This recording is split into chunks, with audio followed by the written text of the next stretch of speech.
modal Cadbury jauh lebih banyak loh daripada pengusaha-pengusaha UKM. Jadi di sini ya, saya berusaha untuk membantu teman-teman di sini, pengusaha-pengusaha di Malang, bagaimana caranya pada saat pandemi ini bisa menghasilkan duit lebih banyak. Karena pada saat ini ya, banyak pengusaha yang bingung. Karena ada pandemi corona, jadi sudah tidak tahu lagi harus ngapain. Karena memang strategi saat ini pada saat pandemi memang benar-benar berbeda. Jadi teman-teman ya, mungkin pada zaman sebelum pandemi ini ada strategi yang sukses, dicoba lagi tidak bisa gitu loh. Karena memang strateginya benar-benar berbeda. Strategi yang lama meskipun sudah terbukti sukses, sudah tidak relevan lagi.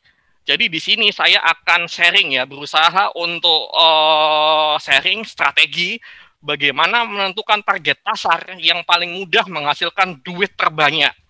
Jadi strateginya di sini saya bukan hanya cuma teori aja, bagaimana menentukan target pasar dan segala macam. Nanti kita banyak arahan-arahannya dan contoh kasusnya. Banyak pengusaha yang sudah sukses pakai strategi ini. Oke, kita mulai ya.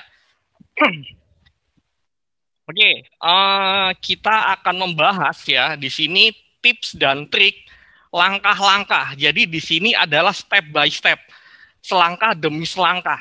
Jadi agar teman-teman bisnis pada saat pandemi ini bisa minimal naik kembali omsetnya, jadi ada langkah-langkahnya. Jadi di sini tidak ada jalan ini, jalan loncat atau jalan yang tidak mengikuti langkah-langkah tahap-tahapannya. Jadi di sini saya membahas langkah-langkah mudah menentukan target pasar yang paling mudah menghasilkan omset pada saat pandemi.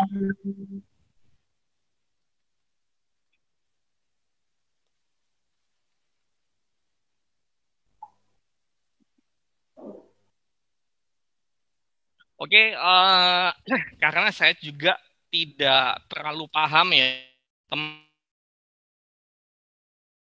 level bisnisnya seperti apa. Maksudnya level bisnisnya itu saya sharing ilmunya dari benar-benar dasar sampai agak menengah. Jadi di sini ya saya akan membahas dari dasarnya dulu. Karena kalau umpamanya saya membahas langsung ilmu tingkat tingginya, takutnya nanti ada beberapa teman-teman yang hadir di sini tidak paham. Kenapa coach kok kayak gini? Kenapa saya harus melakukan kayak gitu? Jadi saya membahas dari dasarnya. Jadi teman-teman yang ilmunya sudah paham tentang hal ini, mohon sabar ya. Jadi kita melangkah setahap demi setahap. Jadi gini teman-teman, banyak orang ya yang bila ditanya siapa target pasar bisnisnya, kebanyakan bukan kebanyakan sih, mungkin sebagian besar terutama teman-teman UKM ya menjawab adalah semua orang. Menurut teman-teman bagaimana? Benar tidak jawaban seperti ini? Oh ya, ini gimana? Ini langsung saya materinya langsung saya bahas semua atau ini bisa nanggepin ya atau langsung aja itu ya. Jadi banyak orang ya bila ditanya target pasarnya siapa sih? Mereka menjawab semua orang. Jadi kalau pengusaha-pengusaha yang mengatakan hal ini mungkin tidak paham tentang maksud target pasar. Jadi di sini adalah target pasar adalah sekelompok orang yang bagaimana Anda sebagai pengusaha benar-benar fokus mengeluarkan semua sumber daya Anda untuk sekelompok orang ini benar-benar berusaha membeli produk Anda. Jadi gini, contoh ya, ada pengusaha kuliner, target pasarnya adalah keluarga muda, contohnya ya. Jadi dia berusaha keluarga-keluarga muda yang bisa dia jangkau harus sebanyak-banyaknya membeli produknya. Contoh jual ini deh, jual risol umpamanya. Risol risol sehat. Maksudnya risol itu mungkin tidak hanya daging atau mayones, tapi di dalamnya ada sayur-sayur. Sayur-sayur kalau dimakan bisa menyehatkan anak kecil. Jadi target pasarnya adalah keluarga muda.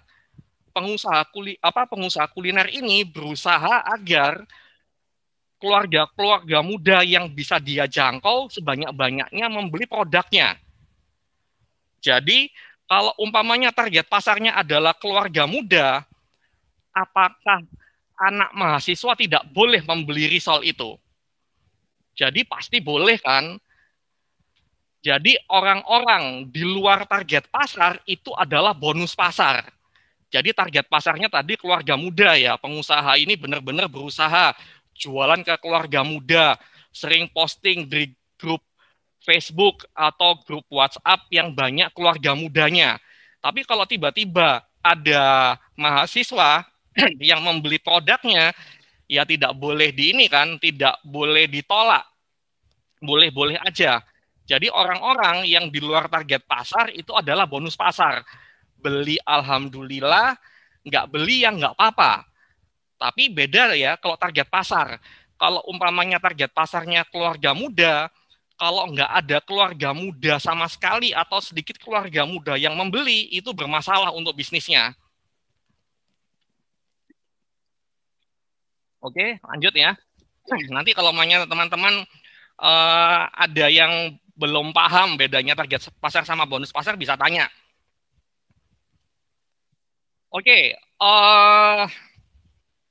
oh ya, mumpung saya ingat ya, tolong disiapkan teman-teman kertas atau ballpoint atau alat catat. Jadi kalau umpamanya ada pertanyaan, karena materi saya cukup panjang ini. Jadi kalau umpamanya ada pertanyaan, langsung catat aja. Karena kalau umpamanya nyatetnya, itu setelah acara, mesti lupa gitu loh. Jadi kalau umpamanya ada hal-hal yang menarik, yang mungkin ada ide yang timbul, bisa langsung dicatat. Seperti kayak gitu. Jadi sekarang seperti kayak gini. Pertanyaannya, apa pentingnya punya target pasar yang jelas? Biasanya kalau saya membawakan kelas coaching atau seminar online, biasanya saya ini langsung dilempar ke peserta gitu loh. Jadi ada interaksi segala macam dan lain-lain. Tapi karena di sini pesertanya banyak sekali, kalau mainnya dilempar nanti bisa tanya semua gitu loh. Jadi nanti pertanyaannya di terakhir ya pada saat selesai pemaparan materi. Oke, di sini saya ada video ya. Sebentar, sebentar.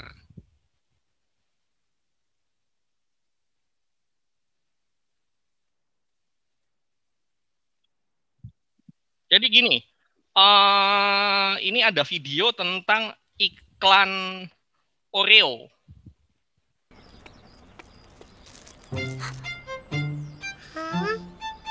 पापा ये Oreo open करके दो ना प्लीज।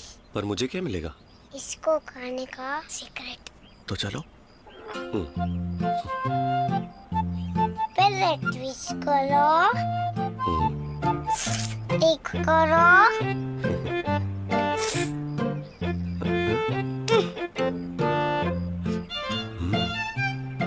फिर डंक करो। Mummy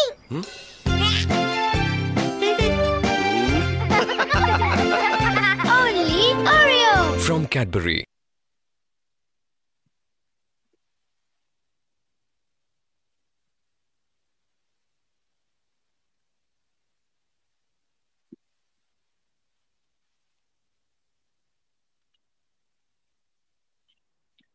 Jadi di sini ya ada contoh kasus iklan Oreo. Jadi kalau umpamanya teman-teman mencari di YouTube ya, iklan Oreo di India, iklan Oreo di Malaysia, China, Indonesia dan lain-lain, model iklannya sama. Jadi percakapan seorang ayah dengan anak kecilnya. Jadi anak kecilnya itu ya ini dijilat, dicelup, salah ya. Ya kayak gitu deh. Jadi apa pelajaran apa yang bisa diambil di sini? Perusahaan Cadbury ya yang membuat produk Oreo itu adalah perusahaan yang besar banget. besar banget, dia berjualan hampir ke seluruh dunia.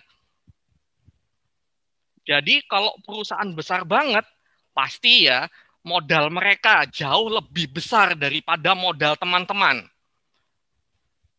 Karyawannya jauh lebih banyak daripada tim atau karyawan teman-teman. Tapi di sini ya, meskipun perusahaannya mereka benar-benar besar, mereka fokus target pasarnya adalah keluarga muda, keluarga yang punya anak kecil. Jadi perusahaan mereka besar, sumber daya mereka sangat besar, modal mereka sangat besar, mereka fokus target pasarnya cuma satu, tidak meleng kemana-mana. Karena dengan target pasar yang sudah jelas, mereka benar-benar bisa sangat efisien mengeluarkan sumber daya mereka, apalagi modal ya, modal untuk iklan dan lain-lain. Dan juga hasilnya benar-benar maksimal menghasilkan omset. Karena mereka fokus bagaimana keluarga muda banyak membelikan produk Oreo untuk anak-anak mereka. Jadi seakan sangat salah sekali kalau mindset teman-teman bila ditanya target pasarnya siapa, semua orang. Kalau umpamanya Anda semua orang, jadi Anda tidak fokus berusaha menjual pada satu target pasar aja. Wong perusahaan besar aja benar-benar fokus, Anda bagaimana agar menghasilkan duit banyak, masa tidak fokus? Modal Cadbury jauh lebih banyak loh daripada pengusaha-pengusaha UKM. Seperti kayak gitu.